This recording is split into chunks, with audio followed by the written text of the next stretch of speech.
आइए आज जानने की कोशिश करते हैं। नमस्कार, आज हम बात करेंगे मानवीय जीवन की समस्याओं के बारे में।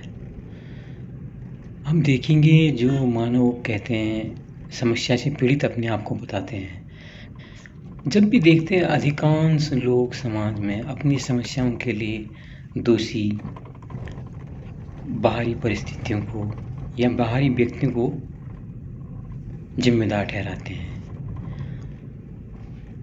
क्योंकि उनको द्वैत और अद्वैत का पता नहीं है। वो द्वैतात्मक ज़िंदगी जी रहे होते हैं और अपने को ही मान के चलते हैं कि वो गलत है नहीं। जब आप एक साइड में अपने आप को खड़ा कर लेते हैं, नहीं मैं तो अपनी जगह में ठीक हूँ, जो होगा गलत दूसरा होगा, तो समस्याओं का जन्म वहीं से होता है। जैसे कहते हैं ना, चिराग तले अंधेरा। जो चिराग चारों तरफ रोशनी दे रहा होता है, उसके नीचे ही अंधेरा होता है। तो ये द्वैतात्मक दुनिया में, जहाँ पर अपने सुख, अपने ऐश्वर्य, अपने भोग आदमी बाहरी दुनिया से, ये दुनिया से लेने की कोशिश करता है, तो अपने साथ वो समस्याओं को जन्म देता है। समस्याएं चाहे वो आर्थिक हों, पारिवारिक हों, रिश्तों से संबंधित हों, खान पान से संबंधित हों, अपनी जीवनचर्या से संबंधित हों। जब हम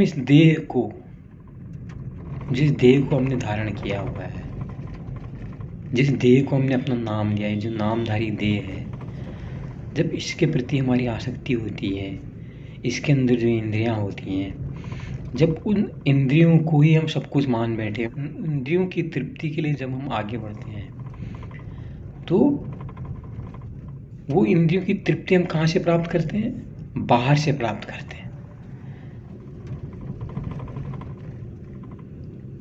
तो जब वो तृप्ति बाहर से मिलती है, जो बाहरी तत्व है, कम मिलती है ज़्यादा मिलती है, तो फिर हम क्या कहते हैं? ये चीज़ कम था तब दिक्कत हो गई, ये चीज़ ज़्यादा थी तो दिक्कत हो गई।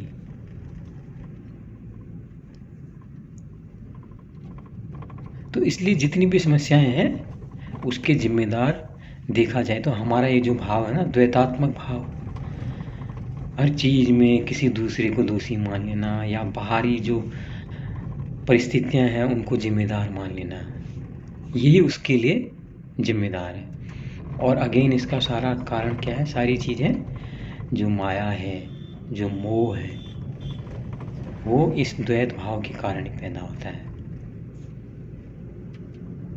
इसीलिए जितने भी ऋषि मुनि, हमारे शास्त्र हैं, सब में लिखा जाता है आत्मस्थ बनने की कोशिश करो। और कई बार कहते हैं दृष्टा बनकर खुद को देखो, लेकिन हमारे देह में इतना अहंकार हावी होता है कि हम सब लोग उसी अहंकार की छाया में पलते बढ़ते हैं और उसी अहंकार को हम सब कुछ मान के चलते हैं। हमारे रिश्ते, हमारा खान पान, सब कुछ अहंकार से पोषित होता है। और जब हम तुलना करने लगते हैं किसी और से, वो ये खा रहा है तो मैं भी खाऊंगा, जो अपने अंदर हीनता की हम भाव लाते हैं दूसरे को देखकर, वो हमारे लिए समस्या का कारण बनता है। तो इसलिए यहाँ पर जो दृष्टा बनने के भाव इसलिए कहे गए हैं कि अगर समस्याओं से बचना चाहते हो तो तुलना करना छोड़ दो, अर्थात जो द्वैतात्मक भाव है उसको छोड़ दो। इसका समाधान क्या है? अद्वैत का पालन करना, कि जो भी हूँ मैं ही हूँ। अपनी कमियों को देखना है। अगर हम कुछ चीज़ ज़्यादा खा लेंगे तो निश्चित तौर पे हमारा पेट खराब होगा, जो भी है हमारी। मीठा ज़्यादा खाते हैं लोगों को डायबिटीज़ है, लेकिन खाते रहते हैं, फिर डॉक्टर के पास जाते हैं दवाई लेने के लिए। लेकिन समस्या क्यों पैदा हुई? हमको पता है इससे हमारी लिमिट है, इससे ज़्यादा नहीं खाना चाहिए, लेकिन हमारा लोभ है ना, वो लोभ हमको फंसाता है और हम फंसते चले जाते हैं। क्यों? क्योंकि हम चीज़ें सामने मौजूद दिख रही है, जब तक हम चीज़ दिखती है हम उसके प्रति लालायित होते हैं, उसका हम भोग करना चाहते हैं। तो उसके लिए सबसे बढ़िया जो एक शुतुरमुर्ग वाला फार्मूला भी है, शुतुरमुर्ग जो है, हालांकि वो तो गलत तरीका है समस्याओं में बचने के लिए अपने सिर मुंह में लगा लेना, वो नहीं। यहाँ पर यह है कि जो बाहरी चीज़ों के प्रति हमारी आसक्ति है उनके प्रति अनुरक्त होना, उनके प्रति अपनी आसक्ति को छोड़ना।